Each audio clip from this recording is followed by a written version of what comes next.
असलामुअलैकुम दोस्तों, क्या हाल हैं? ठीक हो? अज दी वीडियो असी बनावनी है कि बरसेम काश्त करन वास्ते की तरीकाकार है और बरसेम किस तरह काश्त होंदी है।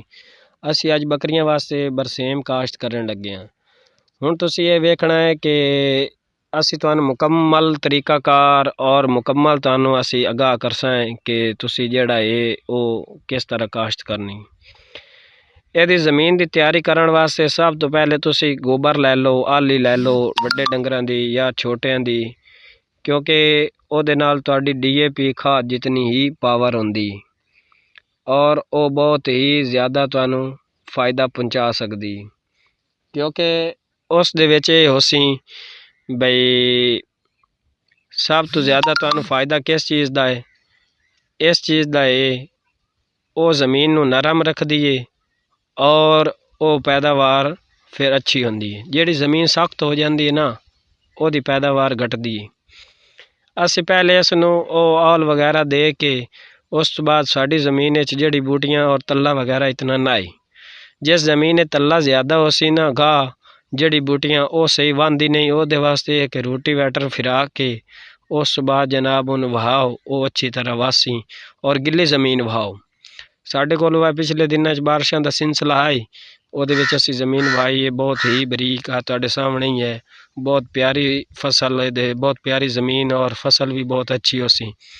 उस दे विच ये कि असी इनू वहा के फिर ये उत्ते असी रोटर फिराया ताकि बरीक हो जाए।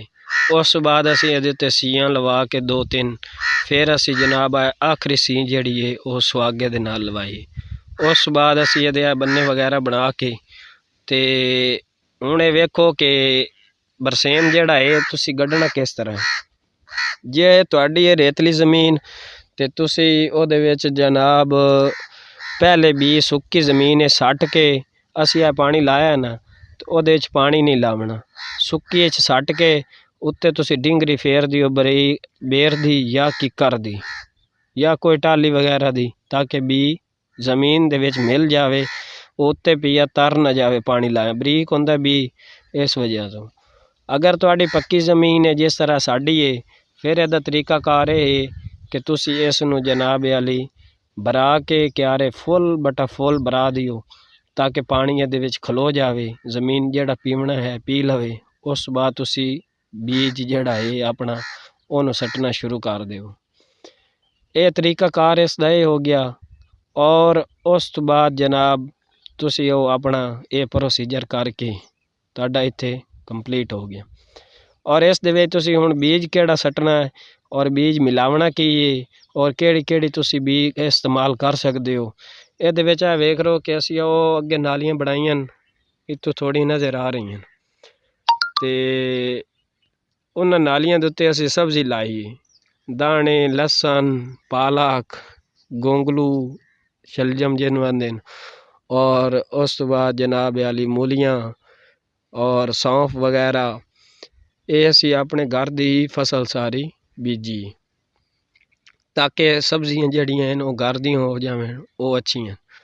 और इस दे विच तुसी सरसों या देसी बी होंदा बरसेम दा या फार्मी बी होंदा।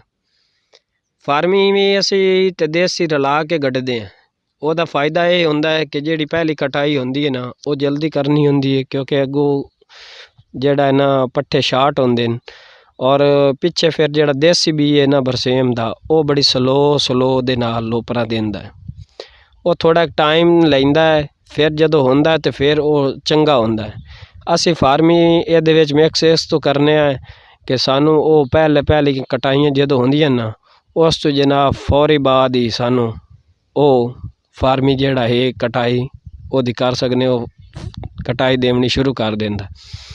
और तुसी सरसों बीजो, सरसों दे विच तुसी पौधे खलार देवो ताकि कल नू जेड़ा ना बकरियां वास्ते आयल अपना खालिस बाजार वाला आयल, तुहानू पता है उहदे मिलावट होंदी है, मिक्स कीते होंदा।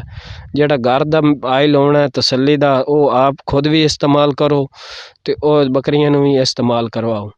और उस बाद तुहाडा जेड़ा ये बरसेम 2 बरसेम मिला के मैं तो गढ़दा। बाज़े देसी अजकल जेड़ा ना तसल्ली दा भी मिलदा नहीं पिया, अच्छा एक भी ना ही सही निकले चलो दूसरा हो जावे, ये ना होवे कि दोवें एक बंदा गड्ढे ते एक ही ना होवे। फार्मी दा रिजल्ट फिर भी ठीक है, लेकिन देसी दा रिजल्ट इस टाइम तक मार्केट च अच्छा भी नहीं मिलिया। और इस दा ये भी तरीका कार है भाईजान। हुण तुसी ये वेखना है कि तुसी जनाब आली सारियां ये चीज़ां वेख लईयां किस तरह तैयार करना है और किस तरह बीजना है। जदों तुहाडी बीजण दी वारी आउणी है ना गड्ढण दी, असी ये साढ़े को DAP खाद मौजूद है। असी ये पहले खुश्क ज़मीन सुक्की दे विच ना DAP सट्टी है, थोड़ी जी सट्टी है, यानी कि 2 किलो 60 लो 3 किलो हर बंदे दी अपनी गुंजाइश दे मुताबिक हुंदा। ਉਹਦੇ ਨਾਲ ਥੋੜੀ ਥੋੜੀ ਇਸ ਨੂੰ ਇਹ ਦੇ ਛੱਡੀਏ ਕਿਉਂਕਿ ਸਾਨੂੰ ਇਹ ਜਲਦੀ ਪੱਠੇ ਤਿਆਰ ਚਾਹੀਦੇ। ਅਸੀਂ ਇਹਨੂੰ ਇਹ ਸੱਟ ਕੇ ਉੱਤੇ ਅਸੀਂ ਇਹਨੂੰ ਹੁਣ ਪਾਣੀ ਲਾ ਦਿੱਤਾ। ਪਾਣੀ ਜਿਸ ਟਾਈਮ ਇਹਦਾ ਫੁੱਲ ਹੋਣਾ ਹੈ ਉਸ ਤੋਂ ਬਾਅਦ ਅਸੀਂ ਇਹਦੇ ਵਿੱਚ ਬੀਜ ਸੱਟਣਾ ਸ਼ੁਰੂ ਕਰ ਦੇਣਾ। ਇਸ ਤੋਂ ਬਾਅਦ ਇਹਨੂੰ ਪ੍ਰੋਸੀਜਰ ਹੋਣਾ 15 ਤੋਂ 20 ਦਿਨ ਬਾਅਦ ਪਾਣੀ ਲੱਗਦਾ ਹੈ। ਕਿਸੇ ਜ਼ਮੀਨ ਨੂੰ 10 ਦਿਨਾਂ 12 ਦਿਨਾਂ ਬਾਅਦ ਵੀ ਲੱਗਦਾ ਹੈ, ਕਿਉਂਕਿ ਹਰ ਜ਼ਮੀਨ ਦਾ ਹਿਸਾਬ ਇੱਕ ਨਹੀਂ ਹੁੰਦਾ। ਕੋਈ ਜ਼ਮੀਨ ਜਲਦੀ ਖੁਸ਼ਕ ਹੋ ਜਾਂਦੀ ਹੈ ਔਰ ਕੋਈ ਲੇਟ। ਇਹ ਸਾਡੀ ਜਿਹੜੀ ਜ਼ਮੀਨ ਹੈ ਇਹ 15-20 ਦਿਨ ਨਾਲ ਯਾਨੀ ਕਿ ਕੱਢ ਪੈਂਦੀ ਹੈ। ਅਤੇ ਫਿਰ ਟੈਂਪਰੇਚਰ ਦਾ ਵੀ ਹਿਸਾਬ ਹੁੰਦਾ। 15-20 ਦਿਨਾਂ ਬਾਅਦ ਜਦੋਂ ਅਸੀਂ ਇਹਨੂੰ ਪਾਣੀ ਲਾਉਣਾ ਹੈ ਨਾ, ਉਸ ਟਾਈਮ ਬਰਸੇਮ ਸਾਡਾ ਤਕਰੀਬਨ 1 ਗਿੱਠ ਦੇ ਨਜ਼ਦੀਕ ਪਹੁੰਚਿਆ ਹੋਣਾ ਹੈ। ਅਤੇ ਉਸ ਟਾਈਮ ਅਸੀਂ ਇਸ ਨੂੰ ਯੂਰੀਆ ਇਸਤੇਮਾਲ ਕਰਨਾ, ਯੂਰੀਆ ਦੇ ਛੱਡਣਾ। ਫਿਰ ਅਸੀਂ ਇਹਨੂੰ ਕੋਈ ਖਾਦ ਨਹੀਂ ਦੇਣੀ ਅਤੇ ਖਾਦਾਂ ਜ਼ਿਆਦਾ ਇਸਤੇਮਾਲ ਵੀ ਨਹੀਂ ਕਰਨਾ।